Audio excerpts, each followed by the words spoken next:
Here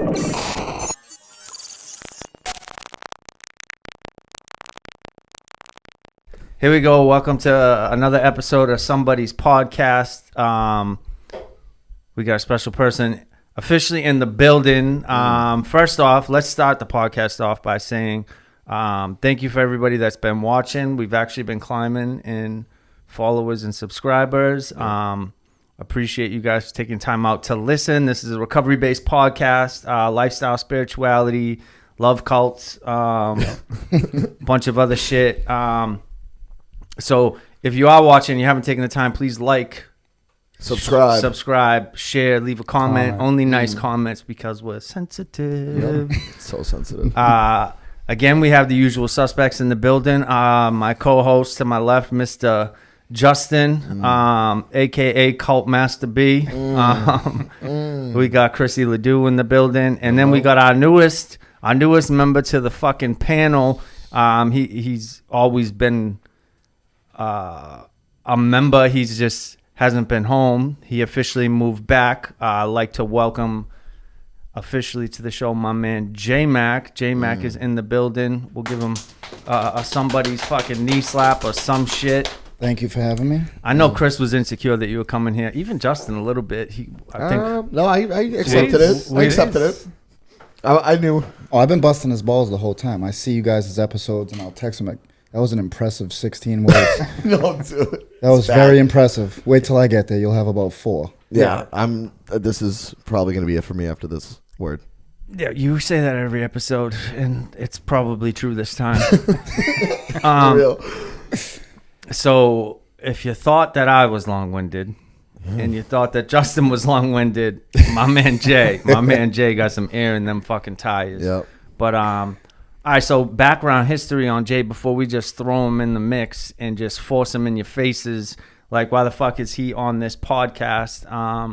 I know all of us have our own personal connection, and I can share mine, and I'm sure Justin, I've known Jay since the beginning, since day one, since the beginning of my process, and Justin's known myself and Jay since the beginning of our processes. And this is actually, there's very few people that I can actually say that have been around my complete time of me being clean.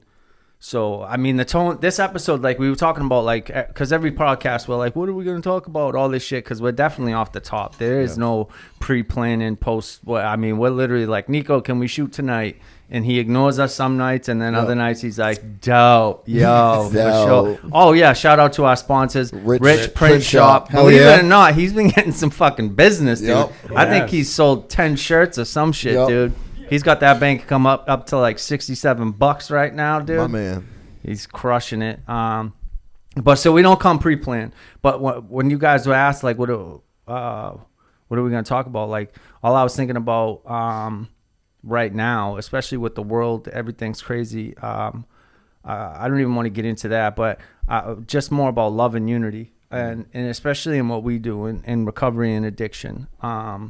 I know Mother Teresa had this saying where she never goes to like a anti-violence protest because the anti-violence, just being a part of something, it enhances the thought compound towards the violence. She would be about a pro-peace rally, stuff like that. So just that philosophy, man. So instead of getting into the negativity of all that stuff, like I just want to talk about the power of love and unity and all things, and bring it back to especially with what we do in addiction. And that's not to downplay anything that's going on in the world. For sure, we're with, me personally, I fully support any movements right now towards change. I'm all about change, man.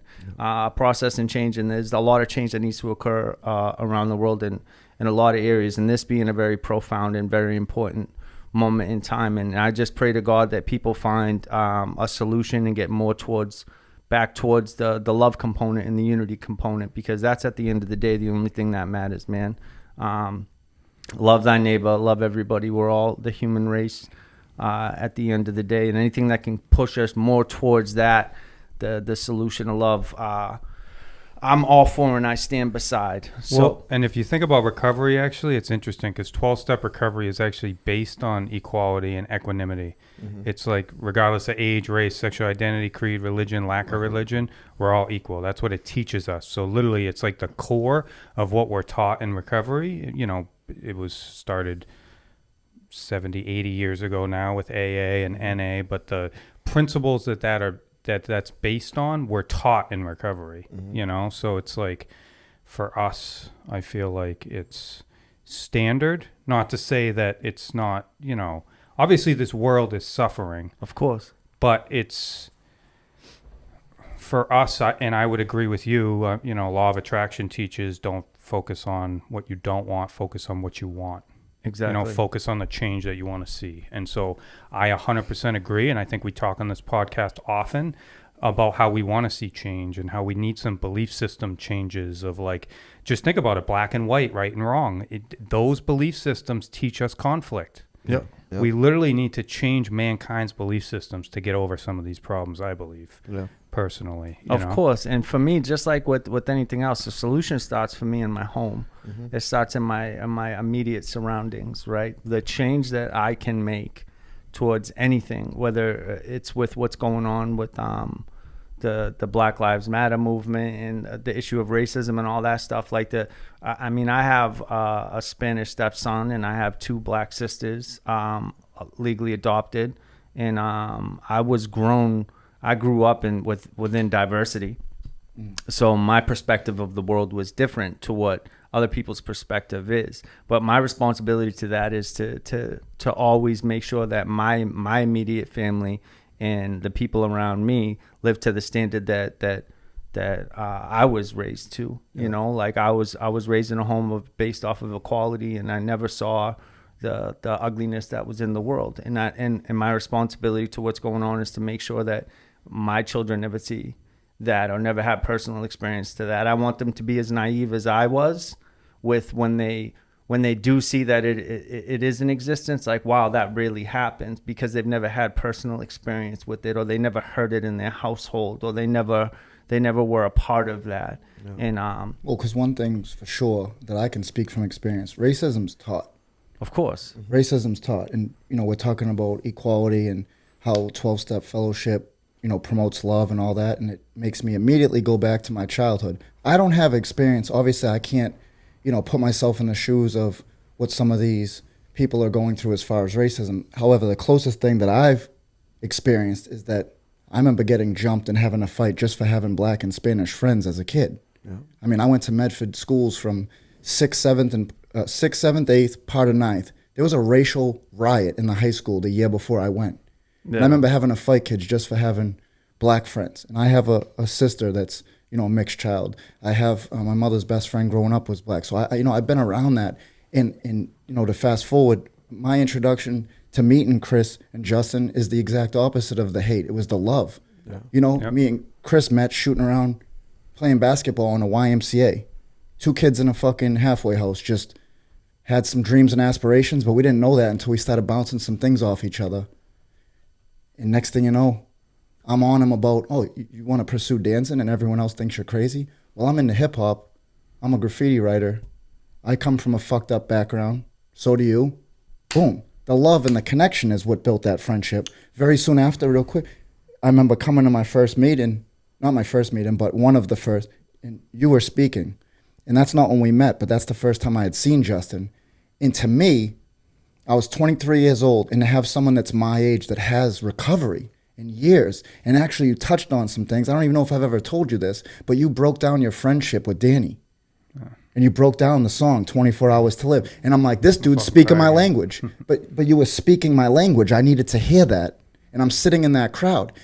And Justin, and actually I've shared this with him. I don't know if Chris had heard this. But I'll never forget, I was taking a trip to New York.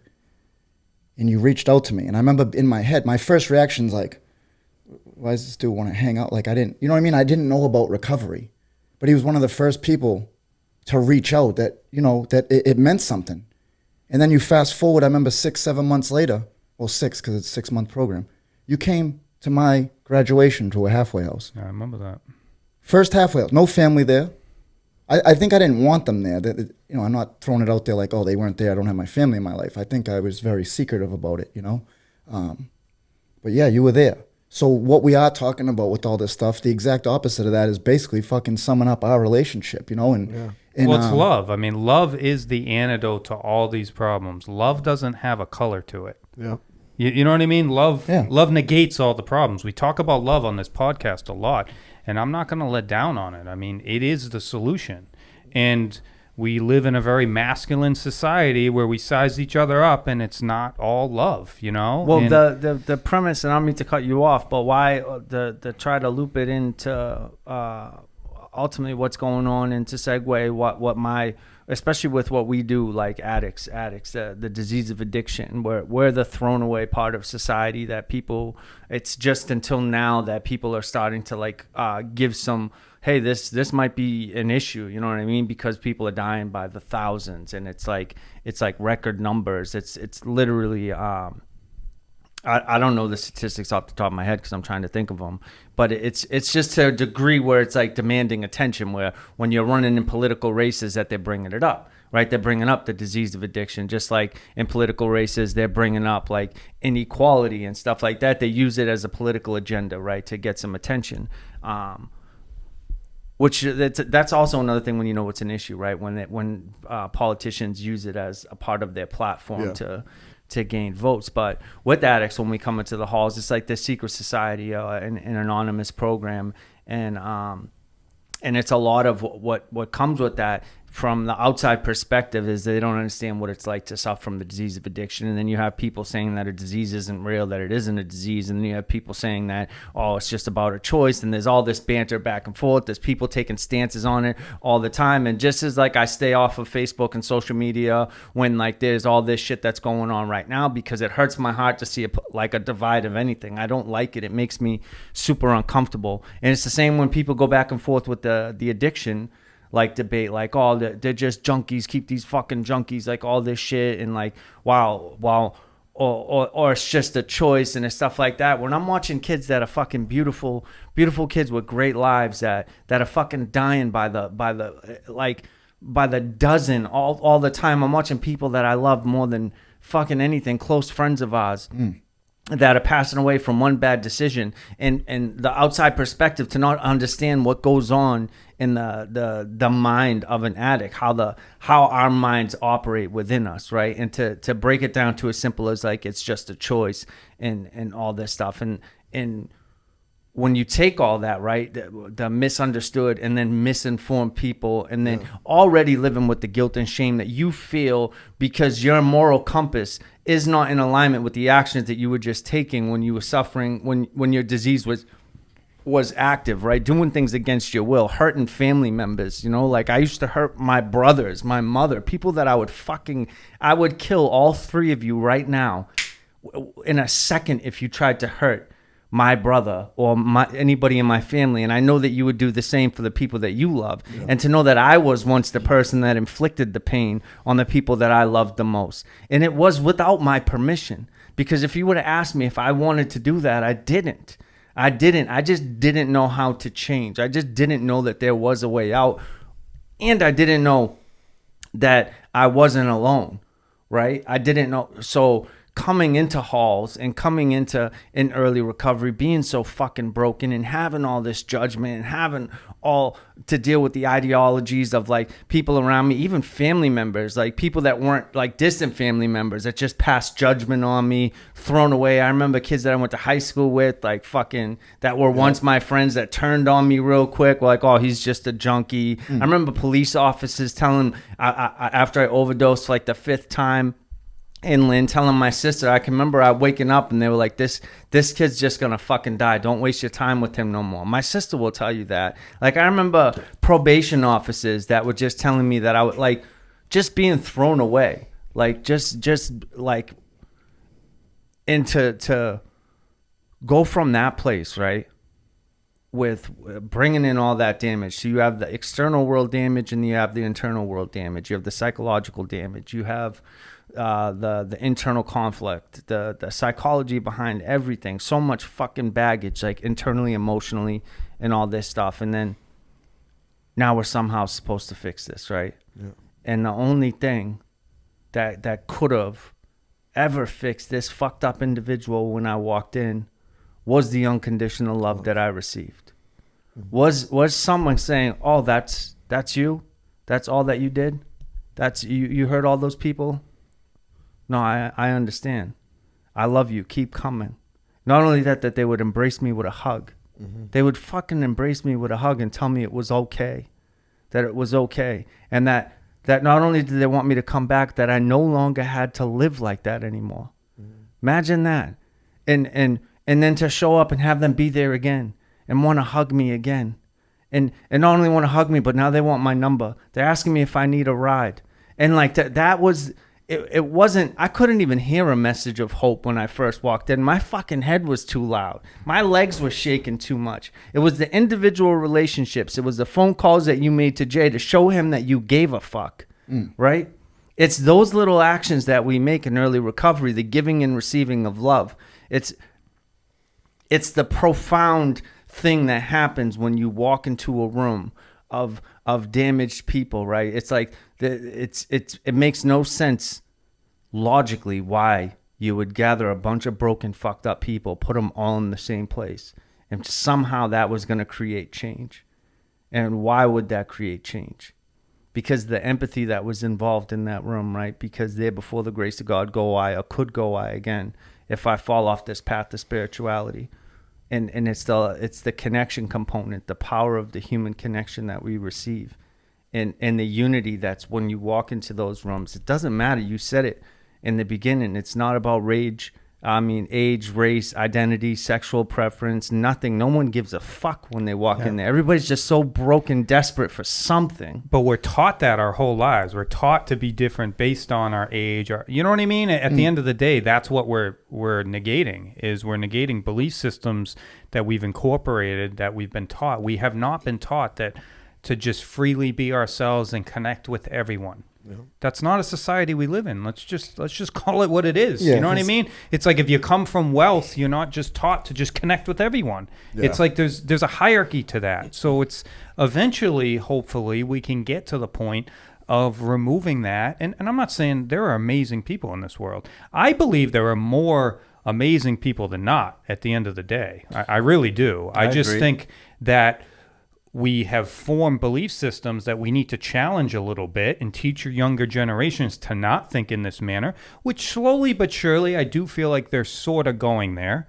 You know, it's kind of the age-old adage of like it gets darkest before the dawn. So it's like you got all this. There's a lot of suffering in this world at this point. I mean, at the end of the day, when you look at the world as a whole, there's a lot of suffering. Well, this is one example. Well, one thing with what's going on today, I realize what we've been a part of for years is like what the world needs, except we focus on that stuff to treat the disease of addiction. Yeah. Right? I know that I'm an addict. You know you're an addict. Everyone in this room, you know, besides Nico, we know we're an addict. Right? So what we've been doing, look at these words that I wrote on here that Chris had me write. Love, wisdom, goals, creation, life. Most of these fucking words up there I really truly understood by being involved in recovery. Love. I've been to your wedding. Yeah. Right? And you know, and I've been fucking pumped up watching every episode at home. And you'll be to his next wedding. You know what I mean? You will be invited to my next wedding. Awesome. And me and Chris will definitely be dancing. And it's gonna be in Ireland. All the stuff that's going on, that's what's missing. 100%. That's what's missing, and it's like heartbreaking. You know, like you know, Chris was touching on the social media. Sometimes I can catch myself. I've been good for the past, you know, couple years not engaging in dumb shit because I don't like the way I feel, whether I'm right or wrong. Yeah. And it's a fucking mindless fucking battle to get into. You know? Like not to quote, but Jay-Z said, you know, don't argue with fools because people from a distance can't tell who is who. Well, that goes for social media too. Oh, of course. In the second year, we've just added each other we're atting each other on these comments 4 or 5 different times. Idiot.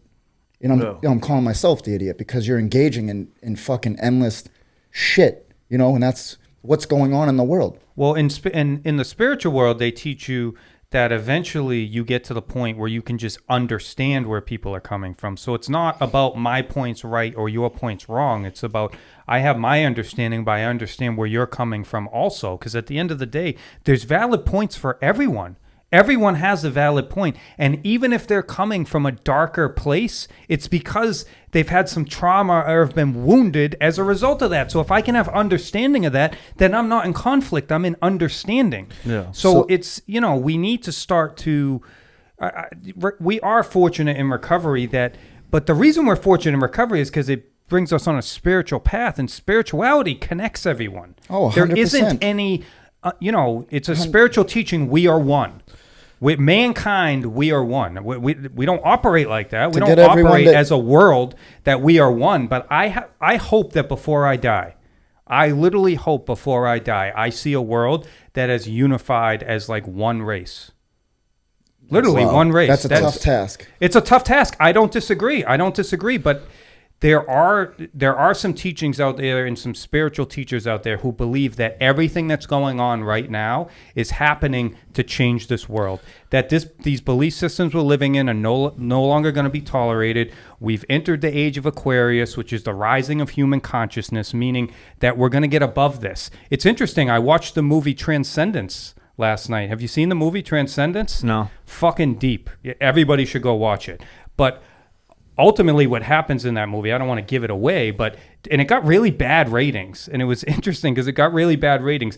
But they developed AI to the point where AI was beyond human consciousness, right? And so they got scared of it, and they were like, all right, we got to attack this and wipe it out because it's going to take over the earth. So they wiped it out. The AI actually chose to just wipe itself out because it didn't want to kill the people, and it was such a high intelligence that it was beyond violence and taking over. Wow. And it was the humans of the lower intelligence that wanted to wipe it out because they were fearful of it, while it was doing some things to heal the world. And it decided to sacrifice itself not to kill, what one of the guy's consciousness got uploaded as an AI. Essentially, he died and his consciousness got uploaded as an AI, and he chose not to kill his friend who was attacking the facility. And ultimately what the AI was doing was making the world better, because it had gotten to such a high intelligence that it was beyond our low level thinking. It was deep. It's a deep movie. People should check it out. It's beyond its time. When you were just talking about, when you said about walking into a meeting, someone hugged me and loved me, right? I remember the first time I walked into a meeting and someone hugged me, and the same feeling, you don't know what I've done, right? Because I still thought I was so much more fucked up than everyone. And then coming clean and getting to meet guys, that love and compassion saves me still to this day. And the only reason I got compassion is because I was introduced and had a sponsor and got really involved. Because before, they say honesty, open-mindedness, and willingness, right? Honestly, I would have lied to you. Willingness, my way or the highway. And open-mindedness, if you didn't think like me, I didn't have time with you. I thought there was just my way, right? And I think, we were talking about the stigma of being an addict and what addicts are, the alcoholic, the homeless guy drinking the shitty wine under the bridge. And that's just I think out of ignorance and not understanding and knowledge of the disease of addiction. Because you were talking about people in your life not getting it and shunning you, even family members. It's happened to me. And up until recently, I had someone reach out and be like, I get it now, because someone in their family is going through it, and they asked me, how do I get help? Well, Because it's lack of knowledge. that's essentially. Are you gonna cry, Justin? I was just thinking of something that happened to me today. I was thinking I was. You were. You got choked up. This is Oh, yeah. dude. But he Well, doesn't yeah, get let it choked out, up, not man. from nothing that you were saying. Well, though. no, he dude. says Well, no. profound shit to himself in his mind that makes him emotional. While you're talking, he's thinking of other shit that sounds. Wow, I finally had a breakthrough. It wasn't even know what it was. You were talking about a family member, and I was thinking about myself and how I stigmatized my mother my whole life. She was an addict, and I grew up in foster care and all these other things, and I had a view of her that she was a bad person. That's how I viewed her. I viewed that I didn't have love and compassion for her. It was only and I went to a spiritual healing today that was about my mother. So, but when she died, I actually found books because, I got adopted and I wasn't really close with her. And the last 6 months of her life, I got to spend some time with her. But when she died, I was cleaning out her apartment, and I found she went to BC. You know, she went to and she was brilliant. And there was all these pictures of her life from like 0 to 30 of a woman I never knew. I had no idea existed. I only saw my mother as like this drunk, helpless addict who, you know, I had a lot of wounds as a result of it, but I personally stigmatized my mother due to my own wounds, you know, and here she was an amazing person. Yeah. And I got to see her in a different light after she died, and I actually did her eulogy, and it was like a healing process for me, and I'm still working on some healing. Yeah. You know, the spiritual teacher I saw today said, you need to say goodbye. You need to like write a letter to say goodbye to your mom. And I was like, okay, interesting. So, but it's our human nature. It's our human nature to like, it's, you know, part of its ego, to kind of compare ourselves. Yeah. And if someone's in a weakness, it's easy for us to just look down upon that. But at the same note, when we can get beyond that and we can come from a place of loving and understanding, and we talk about this on this podcast a lot, but when you can come from a place of understanding, then there's no conflict. Yeah. You know, it's not about right or wrong. It's not about that person's wrong. It's also about listening with the intent to hear and not to respond, which is hard for people. Right, especially everything that's going on now. People are so quick to want to respond to what they see on social media, but there's a message. If you look at everything as a whole, it's something that needs to be heard. It's a message that needs to be heard, right?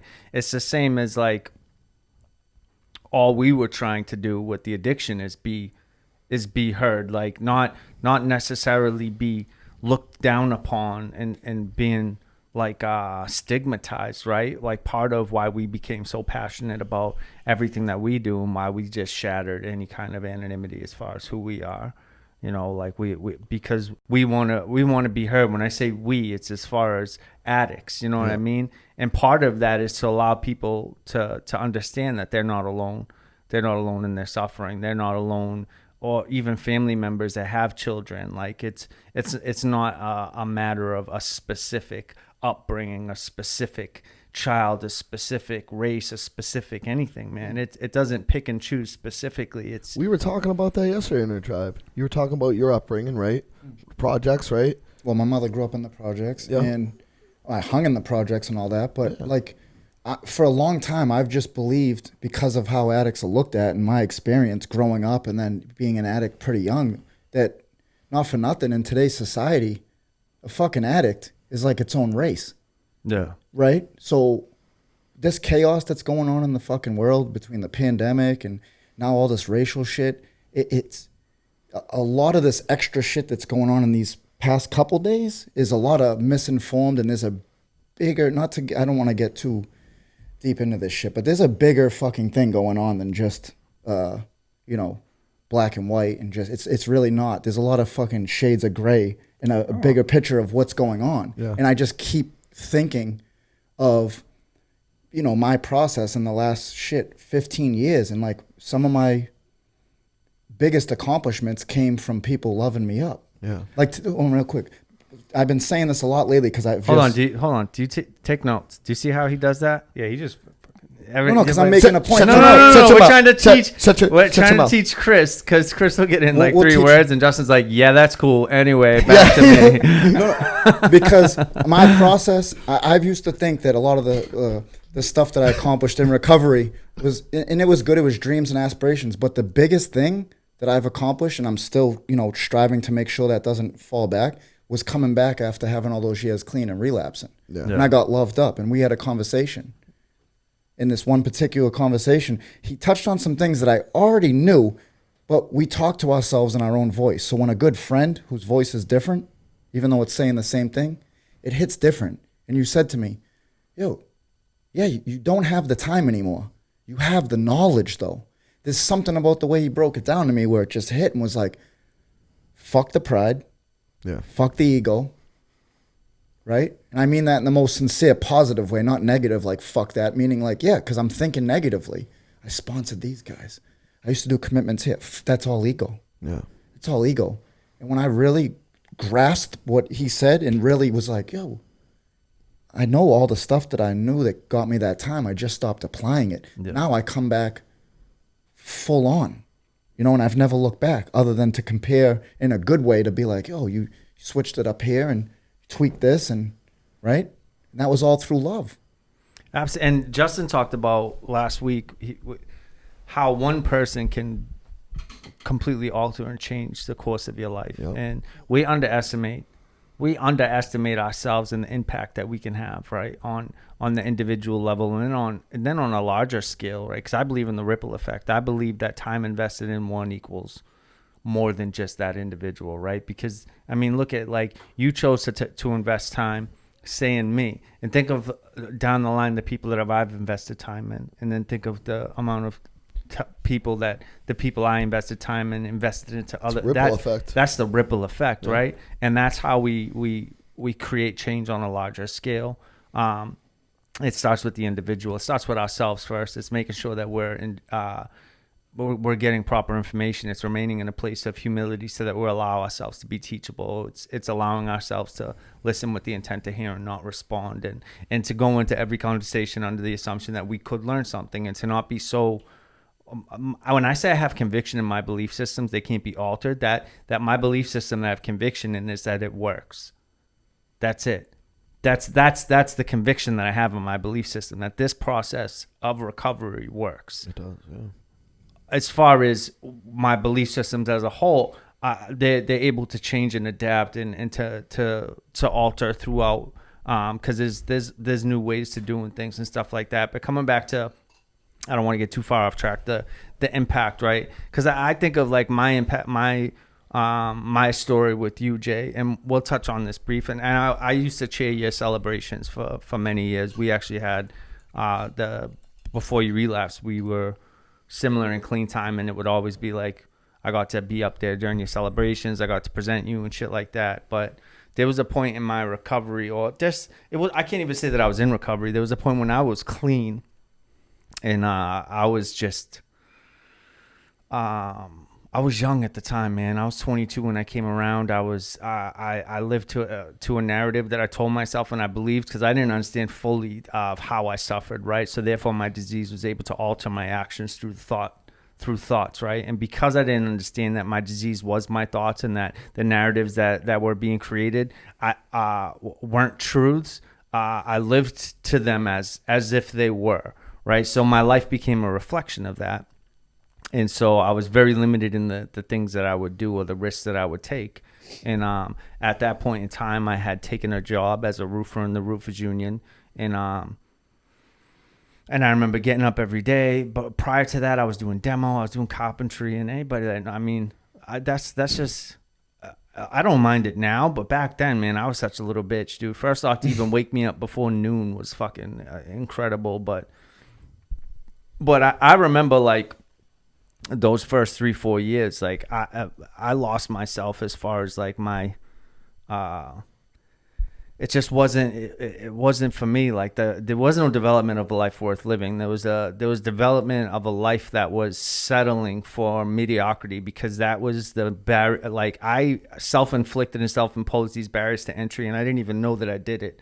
It was because I hadn't taken the time to learn about how I suffered, so therefore I could counteract what was happening to me, right? All that was happening was my narrative was painted through thoughts. This is as far as I could go. This is the life that I could live. This is what's possible. This is what I could attain. This is the type of job that I could have. And I just bought into it wholeheartedly.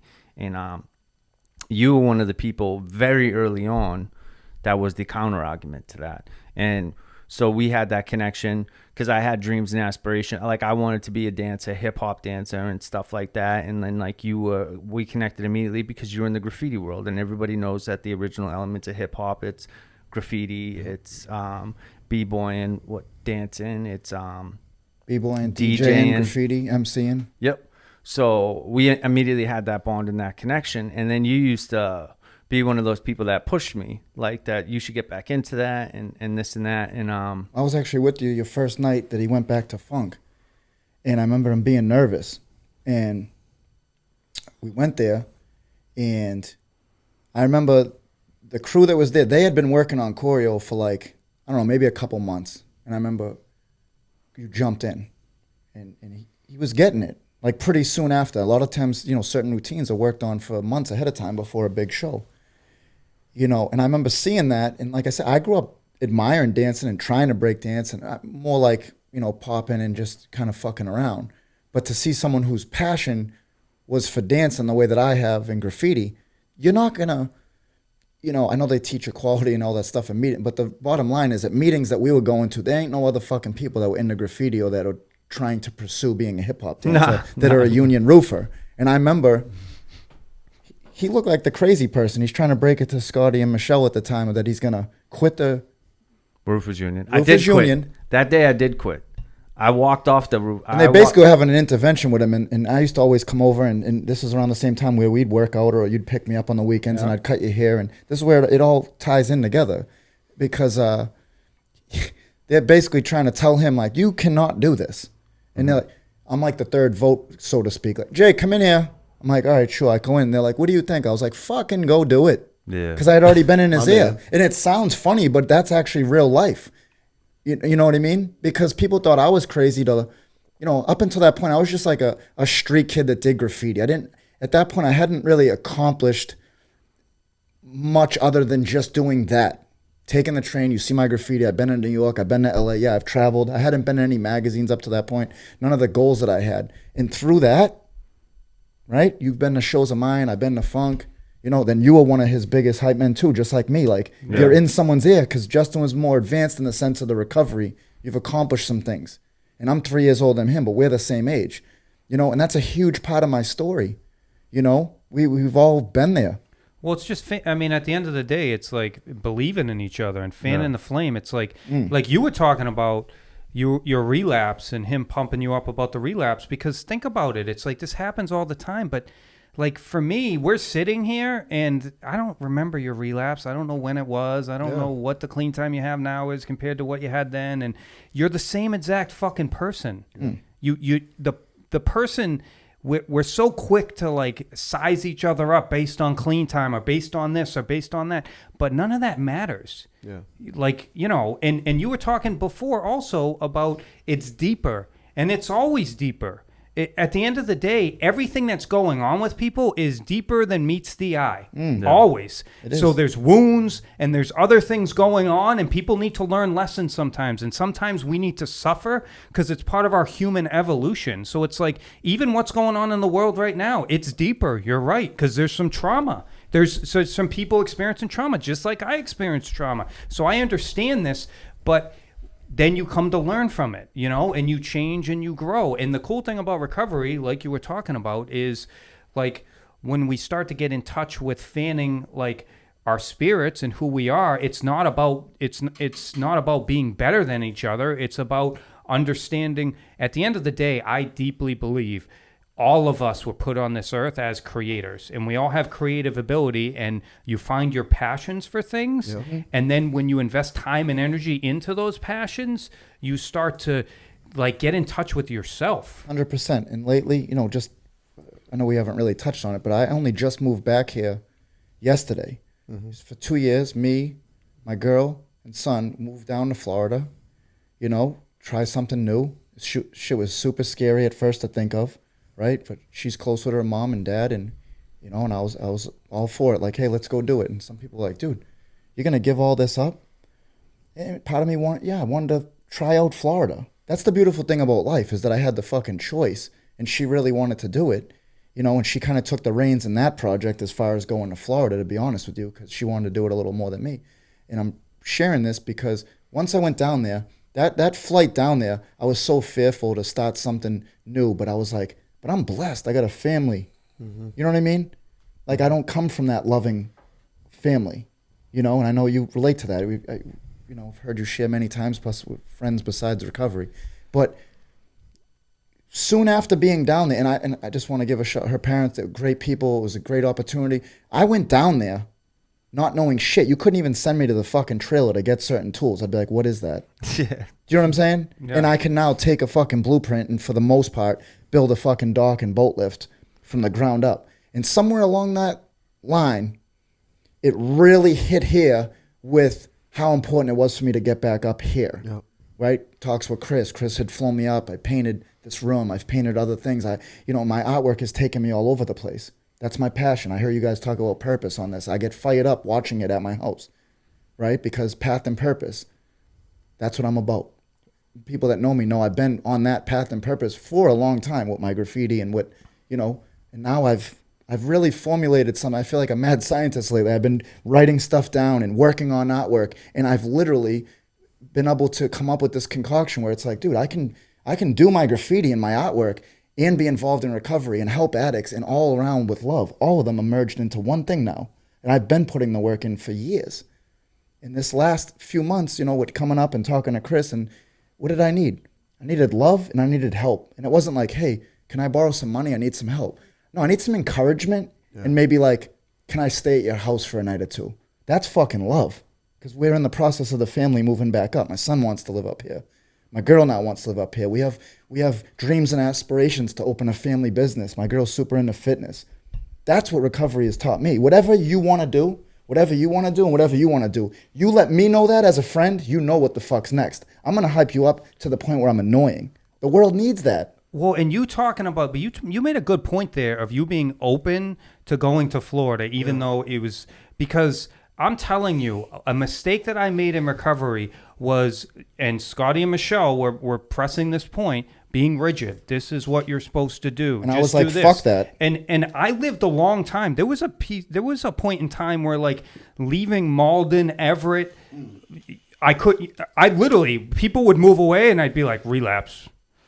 You're going to relapse. Yeah. You can't leave this area. You can't, you know what I mean? Because I can't leave my network. It's what keeps me safe. When the truth is that God is with you all the time. You can go anywhere and prosper your spirit. That is the point of the program. The point of the program is not to be rigid. So you listen to yourself. You faced your fear. You went down. And you're a more evolved man now because of it. And it's not even about your artwork. It's about you taking a risk in something you had nothing to do, which gives you strength and confidence in the man that you are to pursue other things. It's like... It's 100%. But it's you listening to yourself. You listening to yourself was actually against what you wanted to do, but what you needed to do to evolve into who you're going to become. There's 3 words, just like you said, and this is what I focused on, especially since we've pinpointed a date to when I was coming back. Once my girl was on board, my son was fired up, and work, knew that I was leaving, I felt like a new man. I literally can only equate it to way the fuck back. I had gotten high, and I remember my aunt reaching out to me and being like, Jay, do you need help? That's how simple the conversation was. And when I said yes, I felt very free. Yeah. So when we made the decision to be like, yo, this is what's going to go on, I felt free. And I started thinking of these 3 words: sacrifice, adversity, and discipline. For 2 fucking years, I never called out of work. I think I was late maybe twice because I had to bring my son to school, maybe 3, 4, just bring him to school. And every day, that alarm went off. And whether I wanted to or not on some days, I never shut the alarm off. I never hit snooze. I got up and I went to do something. Bro, I literally was living like motherfucking Crocodile Dundee, dude, with a Boston accent. You're sending me videos of you. I've been in water with gators. I've seen water moccasins, all this shit. And these people that I'm working with were from down there, and sometimes they're like, oh, fuck that. And I'm like, work got to get done. I'm in there. Bro, a week ago. And like you're saying, but and I really did chalk that up as I grew from it. Yeah, no. Well, I'm actually excited that he's going to chime in, so I'll actually... No, I'll just say... I don't mind doing that to Justin, because I know he'll do it to me like 40 seconds later. Like no, I got this. The Kimbe Mutombo, those commercials, every time something... he swaps away. Not in my house. Bro, I remember a week ago, man, FaceTiming you, and you were driving it's on a boat. Hold on, Chris, I got to say something. Yeah, the barge. Man, the barge. It's crazy, dude. Just you talking about going down there and not knowing anything. Leave the alligators and water moccasins out of it, dude. Like, just being in a different environment and not knowing what you're doing, like, gives me anxiety. Bro, I didn't know how to drive that barge. You needed that, though, in order, because it seems like you've known what you're passionate about. Recovery, painting, your artwork, everything like that, trying to build. But it's like you need to go down there in order for, like, the dust to settle. Be like, this is, like, I know what truly think it was is there's sacrifice in relationships, right? You guys are married, No. Well, I'm just kidding. But you've been in relationships. For a relationship to work, there's sacrifices. Some on different levels. That was a huge sacrifice. But she really wanted to go. With financial issues when we were down there. That's always, I feel like, a common thing in relationships. You know, well, as you get older and you're adults, there's kids involved. When something clicked in my head where it's like, listen, I'm going to chase my passion. I'm going to show you, but in a positive way. And Sam helped out. Shout out to Sam for helping out with my girl's mindset. Because you need that. You need help. With me, the biggest help comes from conversation and just loving. I'm not striving for my friends for financial help. I just want help, right? So I'm like, I got this. Watch. And just the little conversations with Sam, and then having talks with Chris, and knowing that I'm coming back up, and now I'm not even going to be just doing the same stuff that I was doing before. Once she was on board with that, I feel like a new man. Yeah. Taking that flight last night, how's this? Tomorrow's 2 years to the day that I flew down to Florida. Yeah. I gave it an honest shot. I have no bad vibes about going to do that. I literally learned more about myself. But if you had stayed here for the last 2 years, you'd still be cutting hair. Like you've evolved as a man. Do you know what I mean? Possibly. It's like it's possible though if you just stay comfortable. I and probably you don't was listen making that to transition yourself. where I was getting sick of cutting hair. I have a torn ACL. I have issues with my No, knee, and no, I just I was get like, it. I'm liking recovery more. We've always done this behind the scenes before you guys opened up the process, and we've already been a part about what we do, right? Like the way groups are. Like I love doing groups. I've already done that with sponsees over the years, talking like that. Being amped with just one other guy next to me was talking the same way as if there's 30 guys. Yeah. Right? That's just anyone that knows me. I'll be like sweating talking because I'm coming from the heart. It's the only way I know. Because I didn't know that. So when I discovered it, that's why I'm like that to people like that. You know, you've had me tearing up watching the podcast. This is what the fucking world needs. Not to sound egotistical. This content, I mean, not just this particular podcast. Yeah. What we're talking about is what is needed. Straight up. Yeah. I get what Justin was saying, though. I think he was kind of leaning towards the fact that, like, if you didn't take the risk and go down there, you potentially could have been doing the same thing. And then you would have felt like something missing. Because maybe not. I mean, I'm just speaking for myself. Right. I stayed in, for 15 years of my recovery, I was very rigid and trying to just be very safe and do what I was supposed to. And I just encourage people to embrace who you are, listen to yourself, and face your fears and expand. Be open. Whatever you want to do, take the risk. Mm-hmm. Take the risk. And in recovery, that's like what we teach. We teach you to have faith. Believe in yourself. Yeah. I mean, you literally, I deeply believe, and I tell, we work with people early in recovery. I tell them all the time, you have everything you need within you to be successful. You just got to get beyond this. You just got to get beyond your negative thinking. Because your negative thinking and what you talk about, what negates negative thinking is just another person. Because I don't see, what I see of myself is not the same as what other people see. Yeah. You know what I mean? So other people just see massive potential, but my mind's telling me, don't do that, don't do that. And you got to surround yourself with the right people too. Don't get me wrong. Because some people, will throw some shade on your sunshine. Oh yeah. So you got to find. Or shit on your goals, or not shit on them, but blowers. Maybe they didn't follow theirs, so their fear. Yeah, you can't do that. Stay where it's safe. Exactly. And I'm the friend that says fuck that, because going the opposite route, I'm glad that it's not safe because you love it though. Exactly. The risk in that is not much risk if you love it. What's the risk? It's not going to be as financially fucking... Well, you're beyond... Well, you're going to do what you love. You're in love at that point. You're beyond the fucking system that we live in that you just got to... you got to make money. Yeah. You got to do the fucking specific fucking job. Fuck that. That's what I'm saying. Fuck that. 100%. Challenge that. Be who you are. Do what you love. Do what you want to do. And if you do what you love, you're actually going to end up very financially successful, I believe, anyways, because you're going to start to be in a flow. That's been my experience personally, and I agree with it. 100%. But I've seen it happen to so many people because, But in order to do that, you really need to break down some of the belief systems in your mind, and obviously in recovery, we challenge our negative belief systems anyways. Dude, there are so many inspiring. Listen to this podcast for one. Like and subscribe, please. Share. But I digest positive content on a regular basis every single day. I've been doing that a lot lately too. I'm literally listening to I'm reading books. I'm listening to audio books. I'm I'm going to a meeting. The purpose of going to a meeting is to hear a message of hope. 100%. Hope is positive expectation for your future. That's literally what you're there for. You're there to think bigger. to get beyond the small-minded thinking that you got going on. So there's so many things. Like you said, you can write down goals. You can surround yourself with people. That is right there. Surround yourself. We were just talking about this in the car earlier. Actually, on the ride here. The most important thing that I did in early recovery was find my people, because I wasn't even going to meetings trying to understand anything. I actually was just going to meetings for a social gathering. I had the privilege of finding my people, especially early on in recovery, that taught me how to laugh again, that taught me how to freely be myself, that gave me permission to be who I was in essence. And a lot of that was through humor, right? Because a lot of us navigated through our truth-telling through comedy, right? We were able to tell each other how we were truly feeling. Funniest shit is truthful. Yeah. Oh, absolutely. That's why comedians, even that get racial, I know this is not the time for racial jokes, obviously, in the world, but let's be honest. I've grown up really admiring stand-up comedians. The funniest fucking shit is truthful.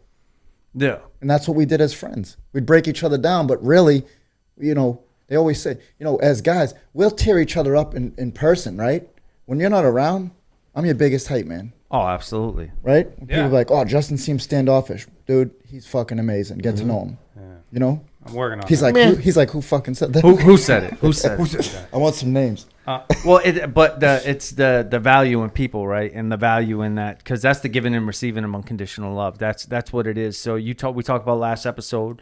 It's find your people. Continue to go to meetings. Continue to experience different, because ultimately it's not even necessarily your fellowship. For me, it's your people that you find within your fellowship. Because I don't think I would have made it if I was just connected to like a sponsor and I didn't have a network. I wasn't in a mindset where I was willing to make the changes necessarily that I needed to make, especially when I first came around.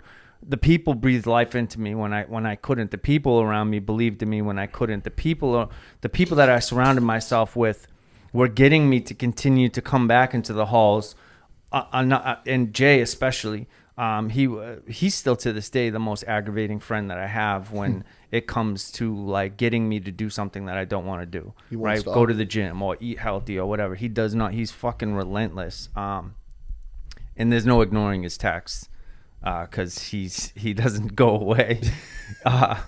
But when I remember every time I tried to detach or distance myself or isolate, he would just constantly be one of those people like, you need to go back to meetings. You need to go back to meetings. You need to come tonight. Come tonight. Well, it's mainly the men's meeting. Mainly the men's meeting. Yeah. And it was fucking brutal, but honestly, I probably would have never recommitted. My process was to, and that's essentially love. When people love us, so we can learn to love ourselves. Learn to love ourselves, and that was my experience. And there was always, it's like the universe and God always provided for me the people that were necessary for me in my life. In hindsight, connecting the dots, there's every individual that was put into my life at the perfect moment to get me to where I needed to go, and it's always been people. I remember when. Because I fired you as a sponsor, Justin. Yeah, a few times. I was just about to jump in and say that. I thought it was a few times. Justin gets shit canned all the time, dude. I call him up. I'm like, I've had it with your shit. You're fired.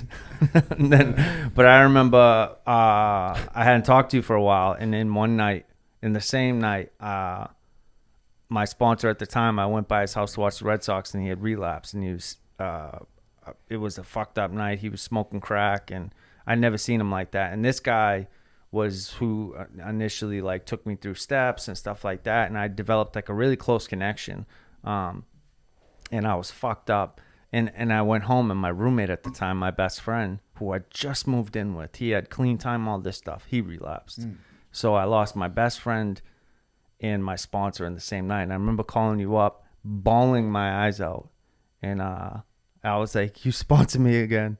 And you were like, okay. I just remember, and it was like zero hesitation, like telling you everything that was going on and telling you everything that was happening in my life. And like fucking, I rehired you in that moment.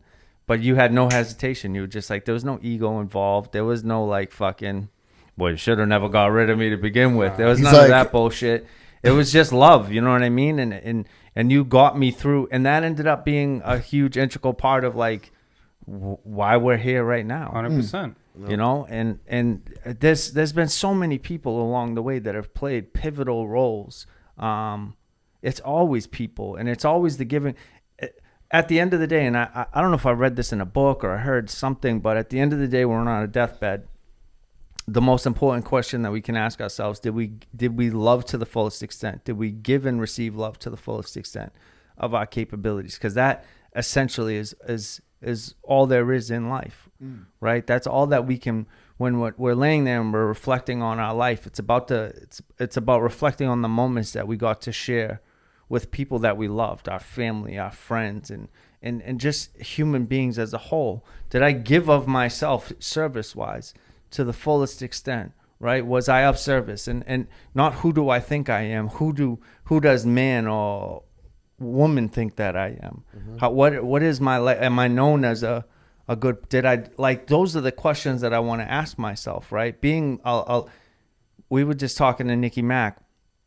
Shout out Nikki Mack last night, and he was asking me about being how I am, like a very forgiving person. And my wife asked me about that too. Just I don't really hang on to stuff long. And at this point, we were talking about a specific individual that did something that was terrible, and then went out of their way to hurt me, hurt us, our business, and then now is struggling and wanted to come back. And my first instinct was like, yeah, let him come back. And he was like blown away by the fact that, and he's seen that I've been like that. Forgiving. For a while. Yeah. But that is, because, okay, it's easy to love someone when they're great. Love someone they're not. It's easy to love someone when they're great. It's easy to love someone when they do nice things for you. It's easy to love someone that's always a good person, or that's super appreciative, or super, like, that's fucking easy. But what about when they don't love themselves? Yeah, that's unconditional love. At the end of the day, unconditional love is no matter what. And you see parents do it, but as a society, you know what I mean? Friendships, other ways, we're not really taught in that manner. Yeah. And so it goes back to understanding, though. It's like if you can understand people and understand why they do things, then this is a weird segue, but I remember watching the Aaron Hernandez thing, and how I'm even getting on this, just because Odin Lloyd, his mother, was on the news, and she was talking about Aaron Hernandez, and she was saying how she forgave him. Amazing. Yeah. Yep. Amazing, because she's a woman of God. And I started sobbing from my fucking soul out of nowhere, just how powerful, because it's like, that's like when we were talking about that when I challenged you last episode, just to think in terms of the people that are in the meeting, like shame, like when those corrective people, like our instinct is like, fuck those people, like we protect the newcomer, but we have the obligation to protect that. It's like we have to, like, we don't get to pick and choose who's getting loved unconditionally. We don't get to just decide like, oh, I'm gonna love up this guy, the Chris Ledoux that come in clean cut, like fucking semi-handsome in the beginning, not his complete full handsome self yet. Or there's the stinky guy that's in the back. He hits you with a semi-handsome. That's mumbling like, you know what I mean? Like, oh, who's running up to that guy? You know, and to see the people that run up to that guy, or to be that's the true testament of like, that's ultimately the change that I want to see. That's the person that I want to become, and I try to live my life to that. I fall short for sure, but I do. That's ultimately what I'm striving to get at. But we have to take a timeout, a pee-pee timeout, because I have to go to the bathroom. We're back. I got to take a tinkle break. I don't know why I had to go for like 10 minutes over here. I was having a hard time. I was letting you guys talk because the whole time I was just like, you get antsy. I gotta pee. I can hold it. I held it the whole fucking flight up here. Oh man. Yeah. I'm weirdo like that. I don't want to ask the guy next to me to get up. I don't know what the fuck that's about. I got the same problem. I hold it all the time, but as a result, it's not good for you. I'll be at the office and hold it We're for an also hour old in the fucks, bathroom. so I pee like a million times a night. I do too. Yeah. So I mean, ultimately we got on some stuff. I let you guys talk for a while too. I felt like Chris trying to chime in. I was just trying to chime in to take a pee-pee break. And then I wanted to make a point. I actually got the chance to talk, and I was like, I actually want to say some shit, but I had to pee so bad.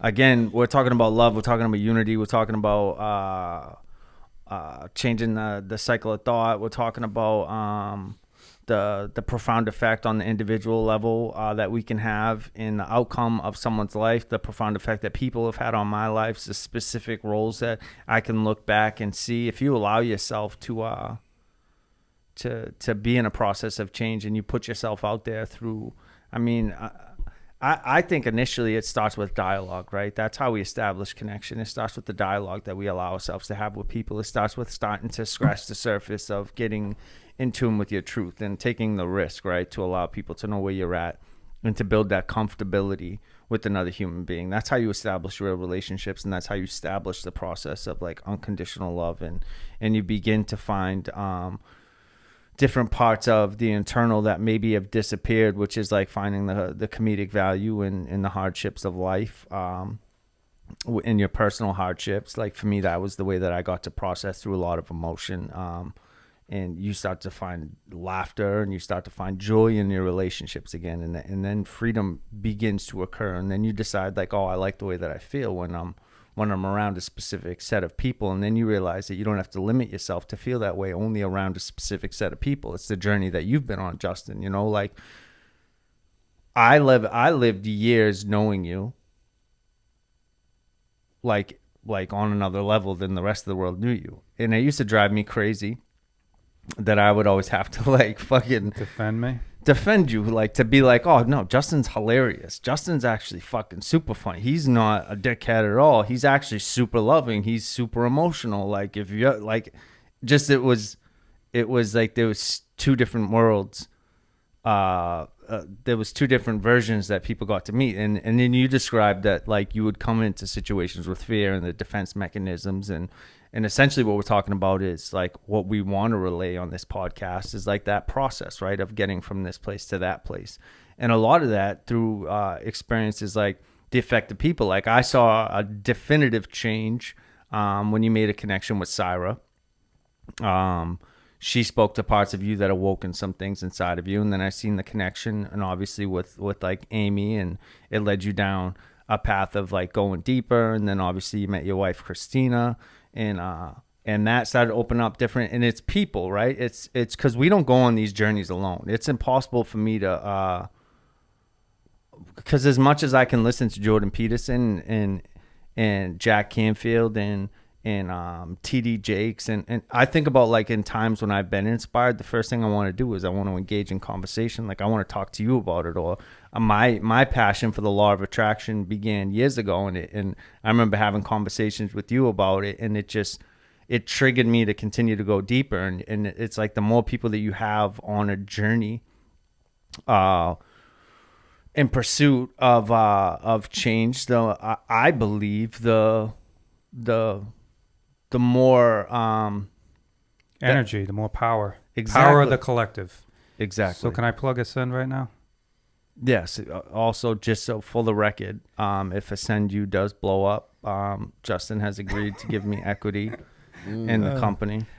So yeah, so I have an app coming out called Ascend Video. It's actually gonna be in the App Store tomorrow, and it's gonna have live streams, it's gonna have groups, it's gonna have mastermind groups, and the point of it is to teach these principles actually. So you're gonna do a live stream, you know what I mean, where you'll speak once a month, and I'm gonna have speakers every single night from all genres, and there's gonna be different communities. So there'll be a recovery community, a spiritual community, a success community, and other communities, you know, so it like works. But if you're in the recovery community, but you also want to hear spiritual speakers, you can see their live streams too, to get like enlightened. Or if you want to see success teachers, you can see success teachers too. And then there'll be mastermind groups that you can sign up for, where the facilitators of the group, so you could be a mastermind, and if you inspire people, they could directly work with you. And as a collective, the goal is to inspire people and work on these principles. Because I love recovery, but at the same note, sometimes in recovery, we're not like, it's broader. Yeah. At the end of the day, you know what I mean? And we love each other and we support each other and we teach each other, but the focus is staying clean. Yeah. You know, but once you understand that you can stay clean, then you can understand that you can do anything you want in this world, is what we're talking about on this podcast. But in order to do that, you need a collective of people. And so some people find those people in meetings, but other people don't. You know what I mean? Other people don't. They have a hard time finding those people. So my goal is to bring those people right to you, right on your phone, where you can log into Ascend You. You can listen to speakers every night of the week. And if someone resonates with you, you can sign up for $10 once, you know what I mean? For an hour on a weekly basis, you can work with that person and 9 other people, where the collective group is focused on trying to achieve your goals and everybody collectively trying to help each other. It's about the collective. So there'll be collective love, collective belief, collective consciousness. So like 10 people's thinking is more powerful than one person's thinking. So if you have a goal and you got 9 people supporting you and trying to achieve that goal, you're almost that much, you know what I mean, further in achieving it. And it keeps you accountable because you're working with people. So that's the point of Ascend. That's what Ascend's going to be. And then there's going to be some chat channels and other stuff so that people can follow people that they like. So then I'll get notified when you're speaking. You know what I mean? So I can watch it once a month. I'll get notified when you're speaking. And then there'll be people that don't resonate with me and I just don't follow them. And on the nights that they speak, I don't listen to them. You know what I mean? But the goal is there'll be people from all genres of recovery. There'll be spiritual speakers. There'll be success speakers. And there's going to be lots of communities. But the goal is to help inspire people, you know, to... Sounds awesome. Yeah. So this podcast is now sponsored by Rich Print Shop and Ascend You. That's right. That's Yep. right. And So eventually you both will get a bill. Yep. The second you start making money, we will come collect it. So you said it's going to be on the App Store tomorrow? it's going to be on the App Store tomorrow. Which would mean by the time this airs, so you It should will plug in definitely Ascend be on You up on Ascend the video. So You should put your hand up like this so we can do it like right above it. You know how you edit it? Perfect. Can yeah, can you do put you- the can you yeah, put the put your symbol hand on? up. But let me say one thing about this. Do it okay? right there. In the next 3 weeks, Let me say something. Let me just say something. in the next 3 weeks, we're doing a soft launch. So you can launch the application, see what it's about, but there's not going to be consistent speakers and consistent groups for 3 weeks. For 3 weeks. Well, you had me at lunch, so I'm in. So, Yeah. but yeah, Collective. but it's dope.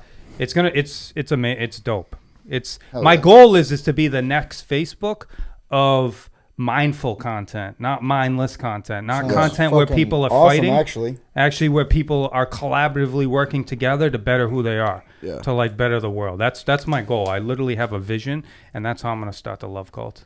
Is Ascend The You. love cult. is The first gonna- step. It's gonna make billions of dollars. It's And then funny we're if someone gonna just create- watches. I was thinking about this because we keep bringing up this love cult, and if you didn't, odds are you didn't watch 4 episodes ago. Justin's really not trying to start a cult. It's a joke. No, I'm not. It's a joke. But it's. I have goals though. In It's my possible. mind, I want to start. He talked about a self-sustaining self-sustaining society that is just funded by. everyone in the society where we all just Yeah. take care of each other. Let's be honest. Some people see it and be like, just fucking going to that cult shit. Yeah, remember we're like, that's Fucking a cult. NA, that's that cult shit. Well, Hey, no, that's that dude, I cult It's shit. literally- just when he was describing it, literally I was checking the cult boxes and it checked all of them. So It's a red flag. yeah, but Our it was Lord a, and it was a Savior. nice one. It was We already have it. I mean, at the end of the day, it's already happened in Nashua. Rise Above has a love cult going on. You're the one that said that. well, yeah, it's cultish as far as the community sense and Yeah. in that With the love. with love. Yeah, it's just a supportive community that sticks together and that does chants and paints their faces with goat's blood.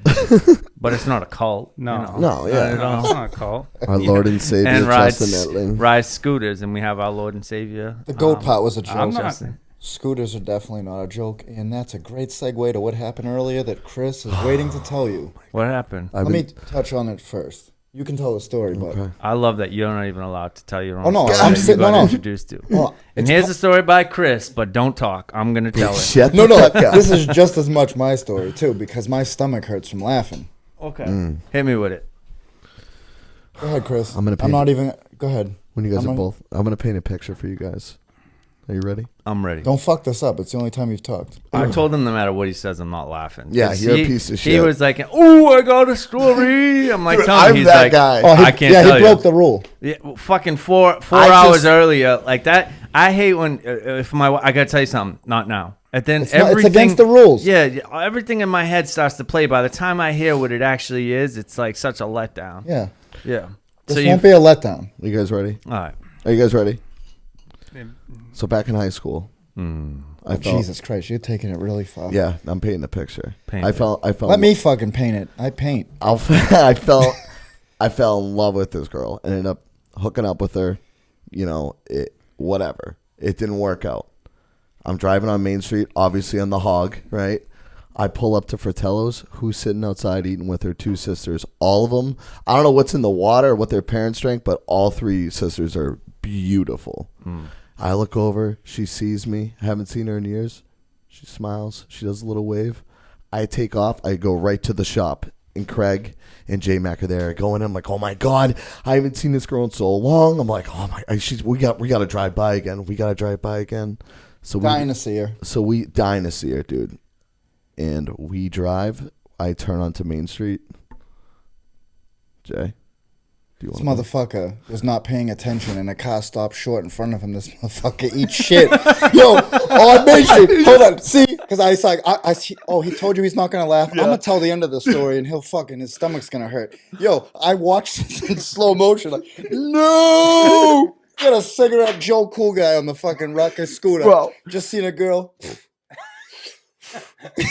Yo, fucking 2001 Camry fucking stopped short. This dude eats shit. I never seen anyone put a cigarette out with the bumper of a car. Yo. So, bro, I pull over and I'm like, dude, it was. So I didn't even. When we got on the Main Street, I see them and I'm like, all right. So I'm fucking. You know, I put Wait, the did hand. she see this? tell him. Of course, she saw it. Oh God, dude. Bro, everyone's outside eating in a restaurant. This drunk guy's like, is he all right? Dude, all right. Is he all right? Shut the fuck up. Enough people are watching. Shut up. I think the coast is clear, right? J-Max in front of me, Craig's behind me. I gun it, butt in my mouth. I fucking turn around for a second. Cars are moving. I'm punching this thing. And all of a sudden, I see Craig. I turn around. I hear J-Mac go, whoa, whoa, whoa. And this car is dead stopped. And I'm flying, dude. So I slam on the brakes. And I try to turn out of the way. The bike comes right out from underneath me. Fall. Like one of the signal things. Here's the best part. This is the best part. I always joke about stand-up by saying, I think it was Dane Cook years ago, where he's talking about people's fucking pain, the embarrassment quickly outweighs it. He pumped up. He's like, I'm good. I'm like, motherfucker, you just almost died. He's like, no, I'm good. I was serious. I was just having fun. I kicked him off in a fit of joy. So that's what I said to him. I fucking said that to him. So as I pick up the so bike, embarrassed that once he wasn't hurt, my stomach, and every stop sign I came up with different jokes after we left of different jokes to make fun of him. So after I crashed, right, I hear a drunk guy. He took off. I didn't get the license plate. Like thinking it was this guy's fault. It was completely my fault. And I look over and nowhere will I. There's like plants outside, and I just see her head pop up and just shake like this. God, she sits back down, and I'm on the side of the road. Bike starts up. I just got a little scrape on my knee. Like one of the light covers came off, like not like a little scrape on the mirror and stuff like that. And I look at Jay. Jay starts dying, and Craig is hysterically tears in his eyes, dude. Yeah, yeah. And this drunk guy's just fucking. He's like, "Yo, you want me to call it? You all right?" I'm like, "Dude, please." Like I'm so embarrassed right now, and I've done some fucking embarrassing shit in my life, and it was just the way it played out, dude. We just drove away, fucking dying laughing for. I was laughing for like a half hour straight. Dude, Yeah. it was. Part of me wanted to just drive off when it happened. I don't fucking Dude, he know honked, who that is. He honked when we Oh, pulled dude, away. He is not in this gang. No. I was just gonna say that. Dude. Usually What you a have to get disgrace beat to up. the brotherhood. Usually you have to get beat out of the gang. I was gonna hit the horn and be like, Bro, I would have got off my scooter. I don't know and that left. guy. Yeah. I would have left my scooter and just. if that was me, I would have jumped on the back of Craig's and been like, get the fuck out of here. Just leave the scooter there. Fucking go. Table for three. Table for three. Oh, God. You should have just pretended like fucking. It was normal. Yeah, something. Or Dude, just, I got up so quick. And So quick, bro. It was like literally like it was like he meant. I meant just kidding. The camera's over there. Just let's be on our way now. Dude, it was so funny, dude. I wonder if she's gonna hit me. Oh, up. this was once we got to the first red light. He's like, still like, what the? I pull up. I go, can't wait to talk about that on the podcast. It was so good, dude. It was, I'm just upset that I wasn't there. dude. You To just would see all your coolness just float out of your body, Dude, just slowly On Main Street. on me. It's still there. your It is. your pride It and your is. coolness and And everything. it's cigarette. And Cigarettes. it's cigarette. Cigarette. So bad, dude. So bad. So we're coming to the end of this episode. What did you unplug your shit? Yeah, and J-Max fucking with wires and it's messing me up. Can you hear me? Yeah, you're good. Oh, it's your microphone. There you Yeah, go. there you go. Hello. Yeah, there you go. Oof. Malfunction. I got excited talking about that joke. We got this new segment that I just made up in my mind. After diligent planning, through the part of Chris's story when he was telling it, I did what Justin does and just checks out into my own mind and start thinking of other shit. No, I'm just kidding. Let's go. I wanna do a recovery breakdown. Because what got me to think about it is just teaching something, and Justin will be good at this too. Whenever I run groups, I try to break things down into forms of how I would have understood them, right? Not in like a clinical aspect, like not in even a literature aspect or whatever. I try to almost break down the process of change, the process of recovery or addiction in a way that I can ingest it. So like when I talk about like I suffer from the disease of addiction, also known as alcoholism, also known as substance use disorder, also known as fucking a brain also known as what I call it, a disease of extremely fucked up thinking. And I break down the cycle of thought and how my disease operates within me internally. I break down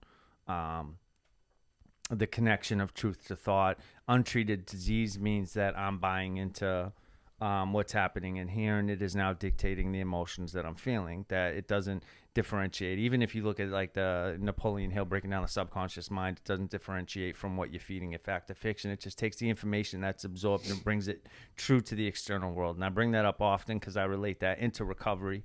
I relate that ultimately to the way that the disease of addiction operates within us internally, right? And so when we come into the halls, the cycle of thought, people talk about hang on to your seats, the emotional roller coaster. So I break down why is the emotional roller coaster happening.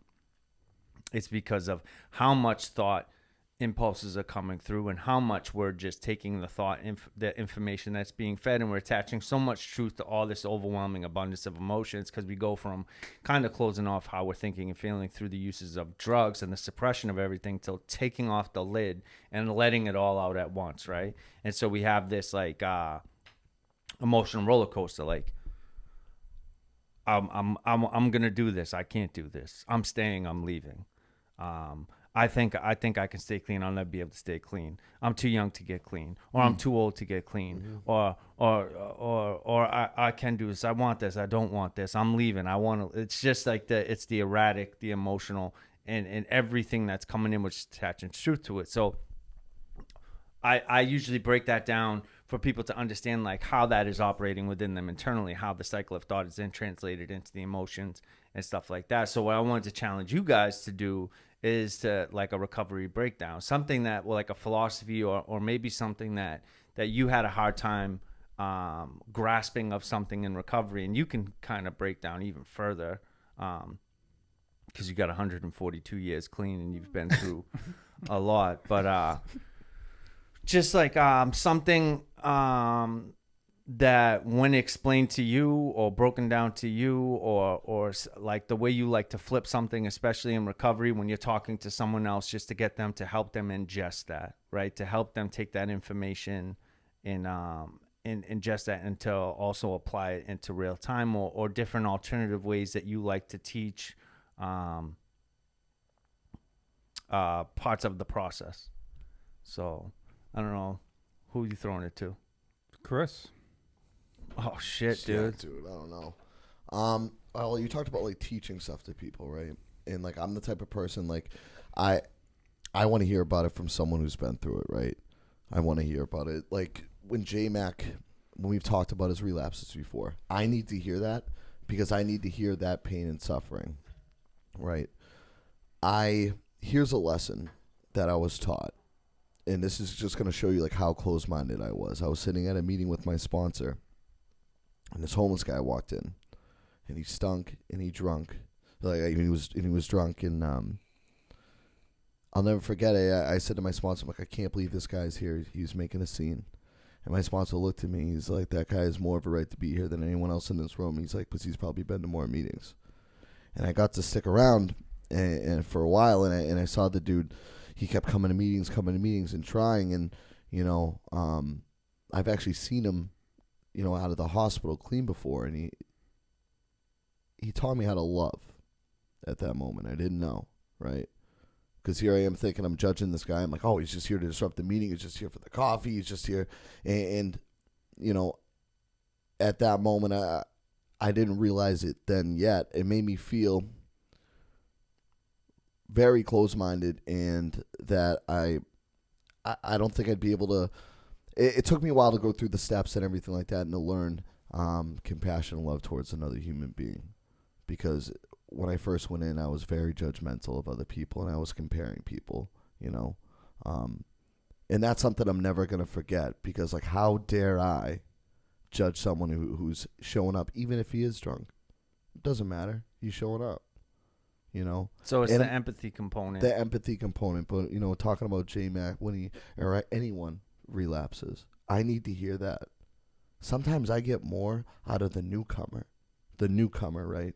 I get more of a message because of the closest one to the last drinking drug than I do with the guy 30 years telling me to sit down and shut the fuck up. Yeah. So the open-mindedness and empathy and compassion. I don't even know if I answered the question, but no, you didn't at all. But yeah, I don't think I did. Justin threw you on the spot, so yeah. you were the first to go, and I put everybody on the spot. I'm so glad he pointed at him. Dude, I mean, it goes this way because I knew that he, he's like me. We can both speak just like you. We can be long-winded. So he went. Now I can go, and then you can go. Yeah. Is that how we're doing? Dude, see how okay, I'll actually answer the question. Yeah. So You did good though. That was a good job, solid Chris. point. But I think the moral of your story that you're trying to get to is He's there like- before the grace of God go I. So be careful who we judge. You never know who's going to be the person in the room that could save your life, right? And that it's easy to love up the person that's coming into the room and that smells great and that has some time clean and that looks like what we perceive as someone that should be in the rooms, but like the real test of like your human compassion and your empathy is to like love the guy that looks completely unlovable that you don't want to hug because he probably does smell, because then once again, because within that person is me, within that person is you. That was me. Every one of us. You know And what I mean? in that moment, what is the most important thing that could have possibly happened to us coming in like that? What could be the most profound thing that could happen to us? Someone coming up to us and embracing us and hug in spite of how we smelled, looked, the alcohol in our breath, or the fact that we were nodding out, or the fact that... So that actually wasn't bad. That is a beautiful message, Christopher. But you didn't answer the fucking question, so go ahead, Chris was Jay. like, I need you to break down something about recovery. Chris is like, no, thank you. I'm not hungry. Yeah. It's like, Dude, I moved I my actually mic. just ate. Thank you, Justin. Go ahead. I moved I my- love how he went like this. So what it essentially breaks down to. What was it? Happy Gilmore when they ask him that fucking when he's in the not Happy Gilmore. Bunt. B-U-O. No, That has no. nothing. What That the has hell? nothing to Not do. Happy Gil- What the yeah. fuck just happened? No, It was Billy and- Madison. Billy No, Madison no, when no, he was in the schooling and they asked him a question Yep. and he broke down this whole fucking answer and the fucking person was like, "We are all stupider now that you." Mr. Madison, we are now dumber, whatever the fuck. Yeah, that was hilarious. That was exactly your what you seat. just had. Well, that was interesting because now I don't even remember the question. Rarudo? Well, you were saying about how would you break down recovery almost in its simplest forms? Or something that maybe you wanted to A concept you'd teach. Yeah, different. Well, one thing, One and I know that I've focus said, Oh. Like Justin will change the way that he talks about the 11th step. He constantly does that in meetings. He does his take. I just threw you a bone there. I'm already. well, I'm glad that you touched on step work because what I was going to say is up until I actually started going to the men's meeting, which was started on Wednesdays years ago, which I was still in my second halfway house at the time when I started going to that, I had never really opened up step work prior to that. Meaning, so when I went to meetings, I'm just, sometimes stuff that someone that has time is sharing about in a meeting doesn't make sense to you, right? Unless you're sharing raw, or like the way we share at this point in our lives, we get very raw, and yes, it's recovery based, but we hit on certain points that I didn't necessarily remember really hearing people talk like that then, right?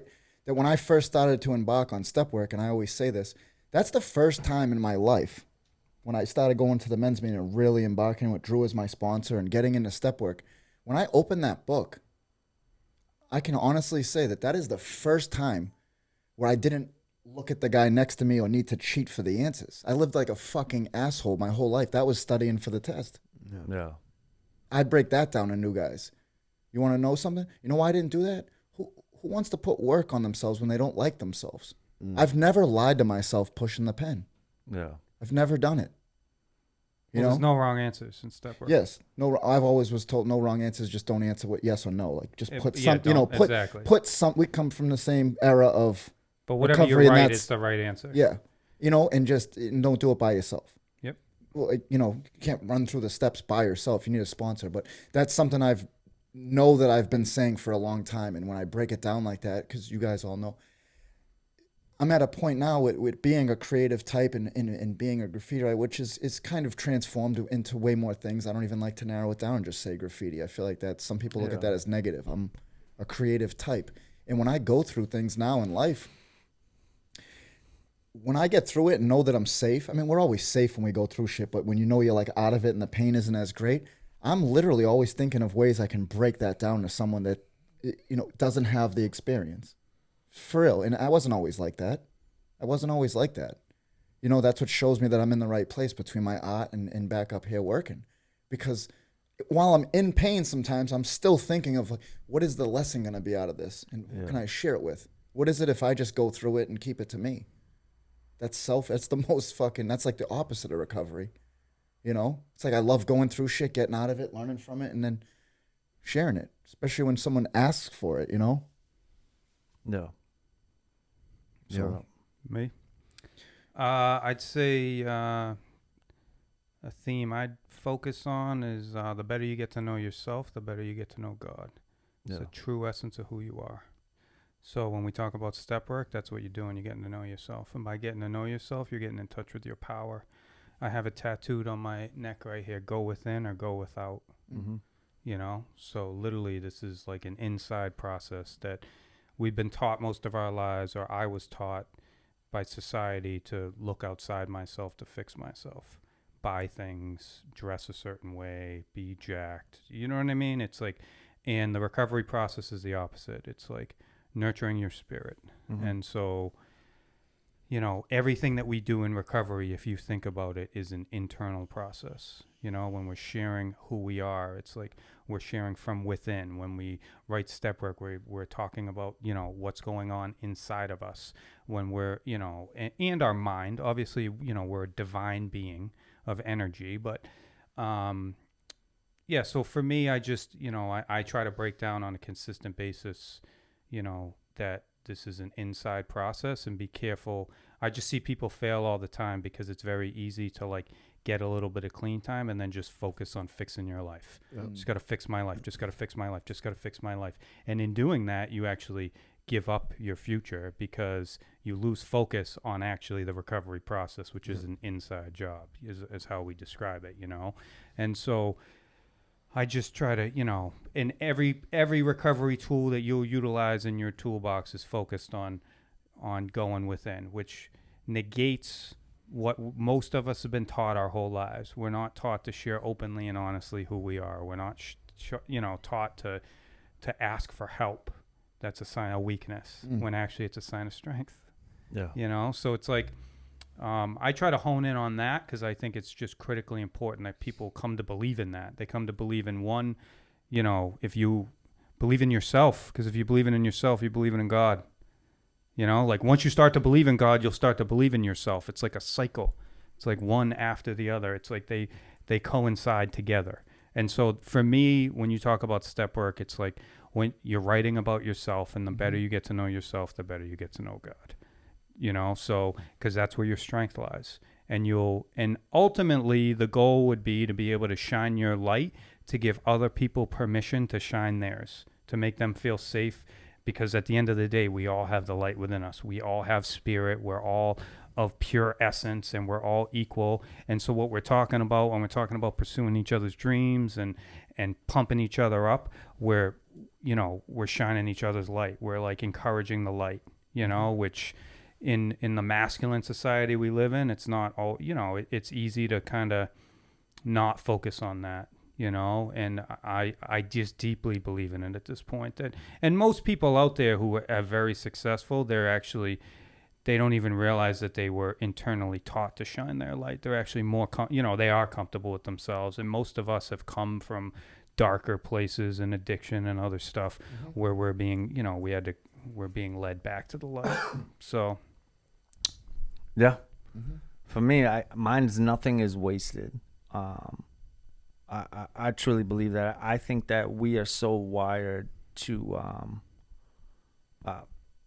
hide our human frailty, and we have that internal guilt and shame about our failures, our all this stuff, and I'm just a firm believer that even through the darkness, the darkest of times, and the amount of pain that we might go through in our process and our evolution of self, that through the pain becomes the lesson, and the blessing is within the lesson, and that nothing's wasted and everything is a necessity. Even though, for me, looking back in hindsight, like even some of my darkest times transformed me into the man that I am today, or brought about the people in my life that I required in order to take the necessary steps that I needed to take to get to the places that I wanted to go, and that nothing is wasted. So, and I try to tell people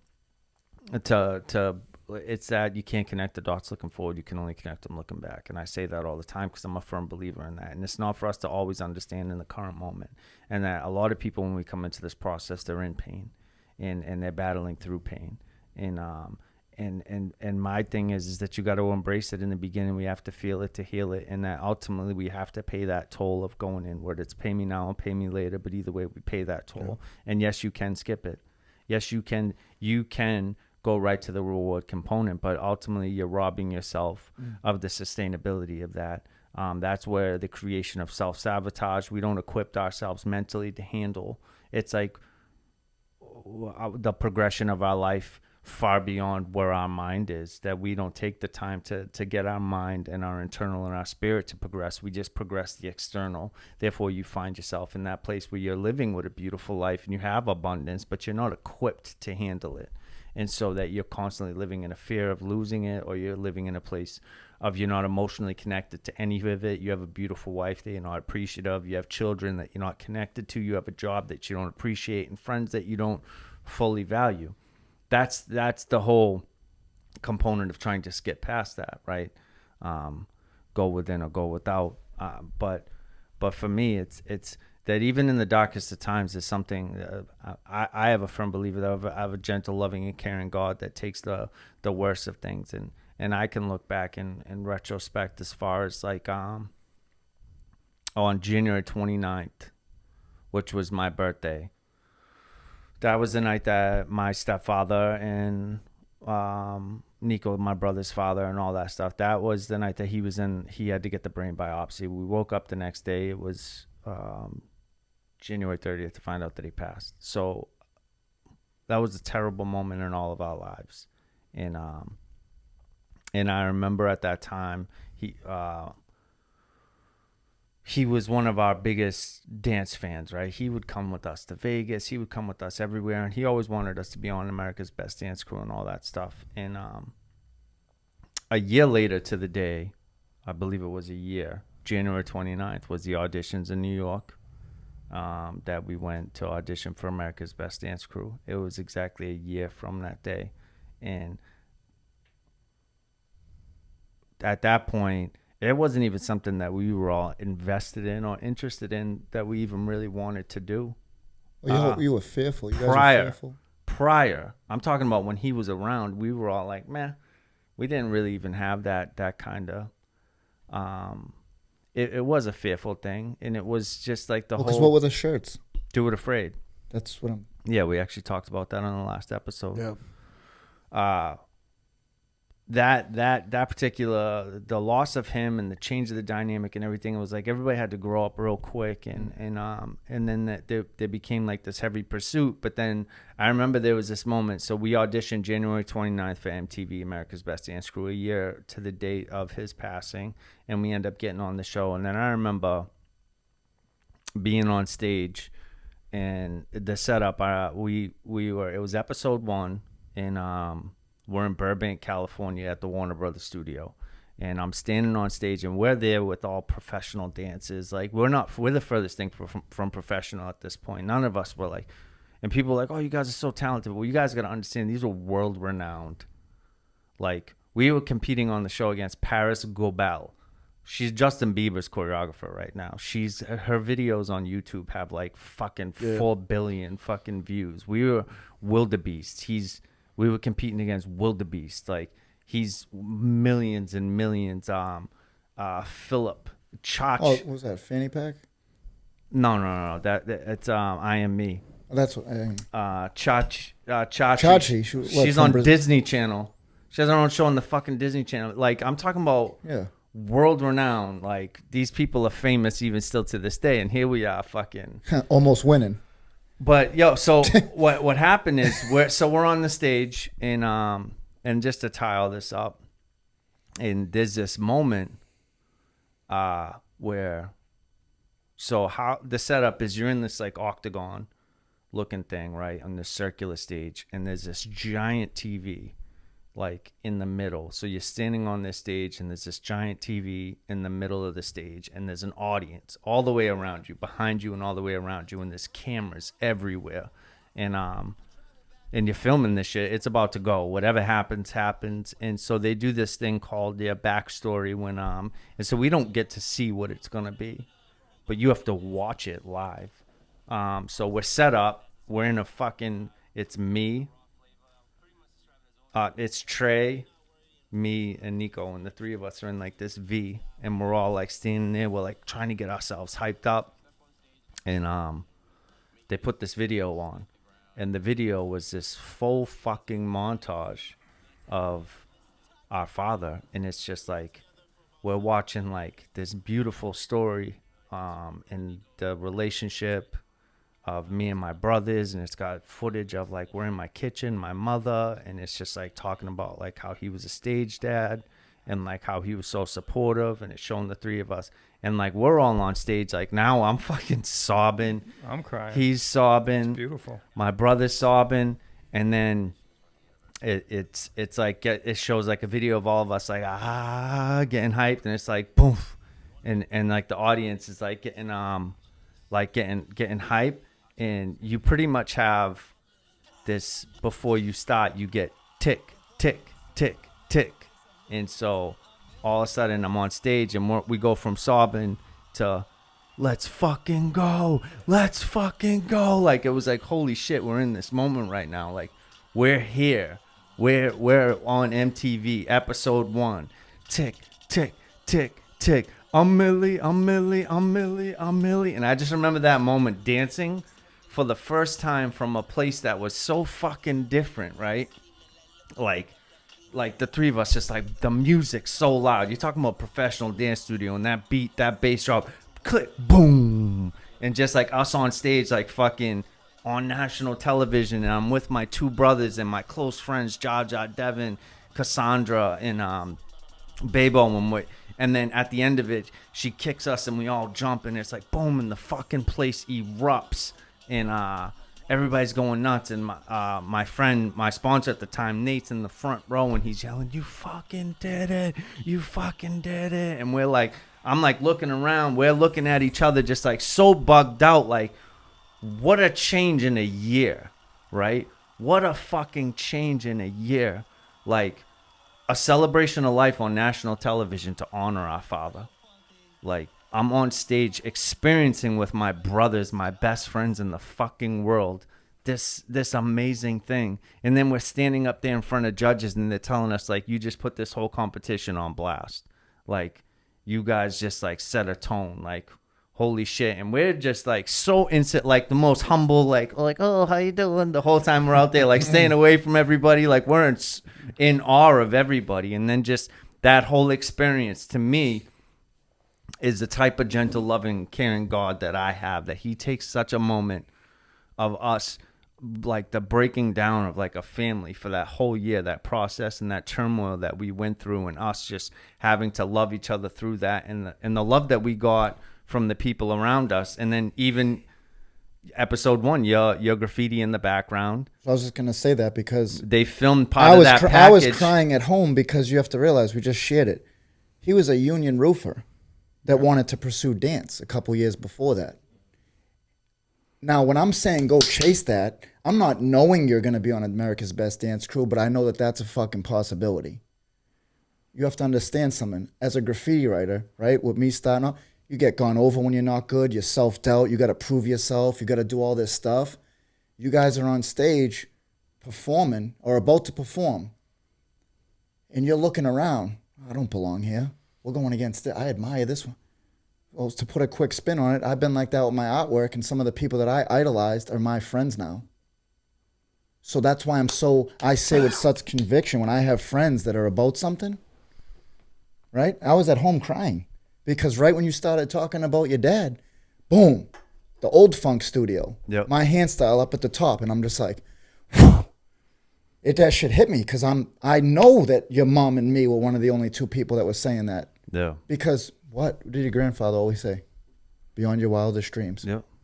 So you might not see it in yourself, but you keep the right people around you. Sky is the fucking limit. And even when you don't believe it, your friends will help you believe it through it. I'll never forget that. I literally was tearing up. Yeah. You know, and was like, but like good tears, sad tears, you know, because of the loss of your dad. You know, I knew him, you know, but I mean, come on. At the very time that you guys touched on him, between the anniversary, touching on it, the hand style in the background, and that also developed a whole relationship between me and funk as well with painting that studio. For years, my artwork's always been affiliated with funk, you know, and you guys being on there, and, you know. Well, that began the process, that moment, that everything that happened. It's like God took that traumatic event and he turned it into something beautiful that ultimately changed the course of my life. Alchemy. If had I not walked through the fear, and all of us walked through the fear, God on television, that being on television broke. I had to go through so many barriers of fear and narratives that like, I can't do this, I can't do this, I can't do this. And I had a moment when I was on the show and Nico was there. We were all at a laundromat and this stranger walked up to me, and it was so fucking wild. And he pretty much, because we were struggling, it was a grind, and it was like week 3.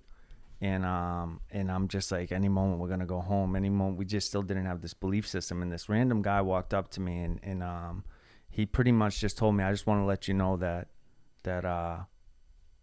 you're supposed to be here. Whatever it is that you're doing, you're supposed to be here, and God brought you here for a reason, and that you need to believe in yourself. Just this we were doing laundry in Burbank, California, at a random laundromat, and this strange man. Not even a strange man, just a stranger, walked up, and I was outside smoking a cigarette because I picked up smoking again because I was so stressed, and we were talking, and I think I maybe having a conversation with my brothers or whatever about fear, and we're going home and all this stuff, and this man walked up to us and told us that we were supposed to be here, and that you were supposed to be there. Yeah. Mm-hmm. And that God wanted us here, and that we needed to believe. And he just gave us this speech and then just went in and did his fucking laundry. And completely, and that's the thing, man. I believe the universe provides, right? And then if we're opening ourselves up to hear, and you always talk about that it's not just about prayer, it's about meditation to hear the response and all that stuff. And that's why I say nothing is wasted. That's pretty much the point of that, because that profoundly, so many pivotal moments that led me to this moment right now, right? And that ultimately provided the necessary. I'm not saying that his passing was necessary. I'm saying that the things that happened after that, and the pain that I went through, and the things that transpired after that were necessary in preparation for what was to come. Even to this very moment, I'm still in preparation for what is to come, and the trials and tribulations that life, because inevitably life happens in spite of us. It doesn't give a fuck what we're trying to do. but everything is in preparation for what is to come, and it's how we equipped ourselves and the importance of who we surround ourselves with to get us through these moments. So it all comes back down to love and unity. Love and unity, and the thing that it's the alchemy of the universe. If you study alchemy is beautiful. It's like you can't understand why everything happens, but there's a greater reason to all things happening. And we get glimpses of it in this life. And when you get glimpses of it, I mean, you just shared a glimpse that was a deeply spiritual moment. I mean, I cried over here.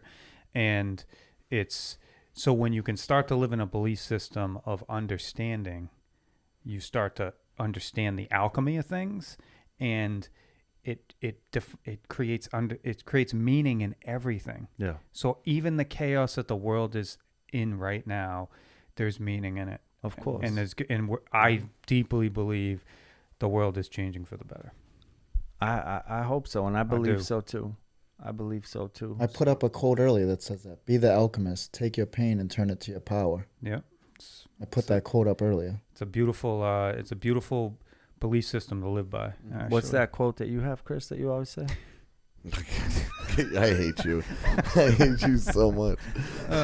You caught him slipping. Always does. Always.